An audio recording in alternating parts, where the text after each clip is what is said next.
మహబూబ్ నగర్ జిల్లా రాజకీయాల్లో వేడి పెరుగుతుంది. అచ్చంపేట నియోజకవర్గంలో బీఆర్ఎస్ పార్టీ ముఖ్య కార్యకర్తల సమ్మేళనం అత్యంత ఉత్కంఠభరితంగా ముగిసింది.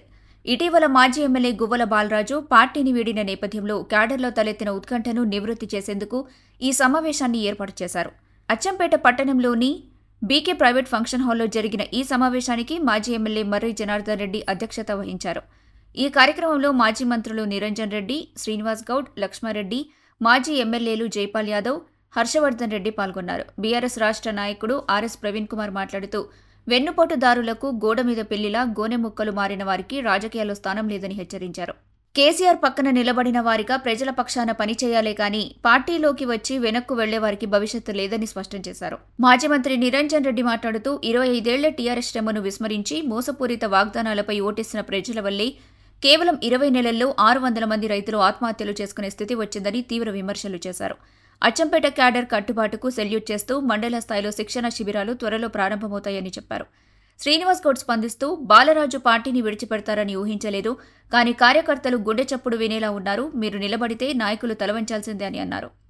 బీఆర్ఎస్ పార్టీ అచ్చంపేటలో ఇంకా బలంగా ఉందని, నియోజకవర్గ స్థాయిలో పార్టీ నేతలు, కార్యకర్తలు ఒకటిగా పనిచేస్తే త్వరలోనే కేసీఆర్ను మళ్లీ ముఖ్యమంత్రిగా చూస్తామని నేతలు ధీమా వ్యక్తం చేశారు.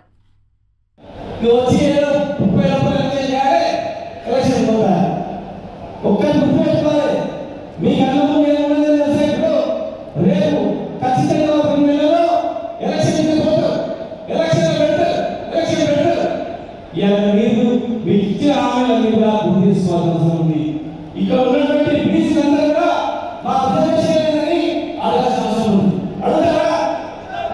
ఎంతమంది బీసీలు వచ్చేసారంటే బీసీలు అందరూ కూడా గుర్తుపెట్టుకోండి. టీఆర్ఎస్ గవర్నమెంట్ లో యాదవ్ ఉంటే యాదవ్ తెలుసుకుంటున్నాడు, ముద్రాలు ఉంటే ముద్రాలు ఏం చేసింది ప్రభుత్వం ఉన్నాడు, గవర్నమెంటే గవర్నమెంట్ రైతులుంటే రైతులని నాయకులు ఏదో ఉంటే కానీ మన ఆయనలో నీ పిల్లలు మంచి ఆస్తులను చదువుకున్నారా లేదా?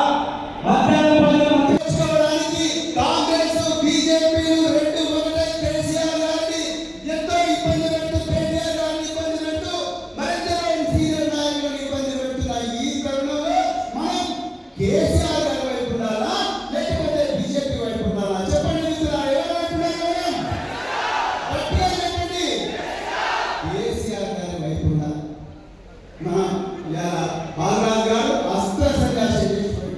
మిత్రులారా, నేను మళ్ళీ చెప్తున్నా, నాకు రాదని కేసీఆర్ గారు ప్రవీణ్ కుమార్కి ఇచ్చింది అన్నారు. మిత్రులారా, మళ్ళీ చెప్తున్నా మిత్రులారా, నేను ఎంపీగా కావాలని నేను బీఆర్ఎస్ పార్టీలోకి రాలేదు.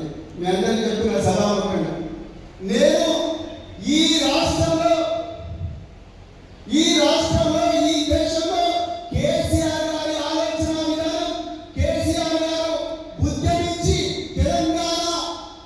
తెలంగాణను రాజ్యాంగబద్ధంగా తీసుకొచ్చిన విధానం, అదే విధంగా తీసుకొచ్చిన తెలంగాణను కేవలం 10 సంవత్సరాల్లోనే బంగారు తెలంగాణగా మార్చి దేశంలో నెంబర్ 1 చేసిన విధానం, ఆ విధానాన్ని నచ్చి నేను ఇక మిత్రులారా ఆనందం. మరి అలా మీరు ఆగస్టు 15 నాడు ఎంత స్వాతంత్రం వస్తే భారతదేశ ప్రజలు ఎంత ఆనందంగా ఉన్నారో, ఇలా అచ్చంపేట ప్రజలు కూడా అంత ఆనందంగా ఉన్నారని మీరు మాట్లాడుతున్నారు. నాయకుల చూపు వాళ్ళ రాజకీయ భవిష్యత్తు మీద ఉంటుంది ఎక్కువ మందికి, కానీ కార్యకర్తల చూపు అంతా కూడా కేసీఆర్ మీద ఉంటుంది. కేసీఆర్ చూపు తెలంగాణ మీద.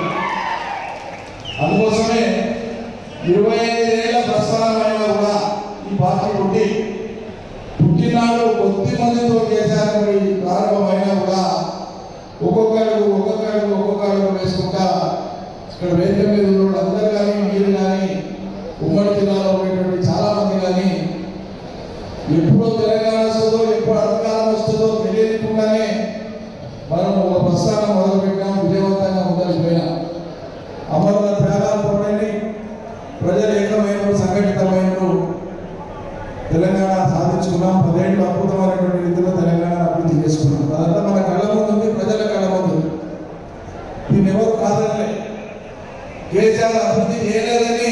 కాంగ్రెస్ పార్టీ ఓటు వేయలేదు. 10 ఏళ్లలో తెలంగాణలో మేలు జరగలేదని కాంగ్రెస్ ఓటు వేయలేదు. ప్రజలు కాంగ్రెస్ చేసినటువంటి భారీ మోసపు మాటలను, భారీ వాగ్దానాలను ఆశపడి నమ్మింది. మనం ఆశ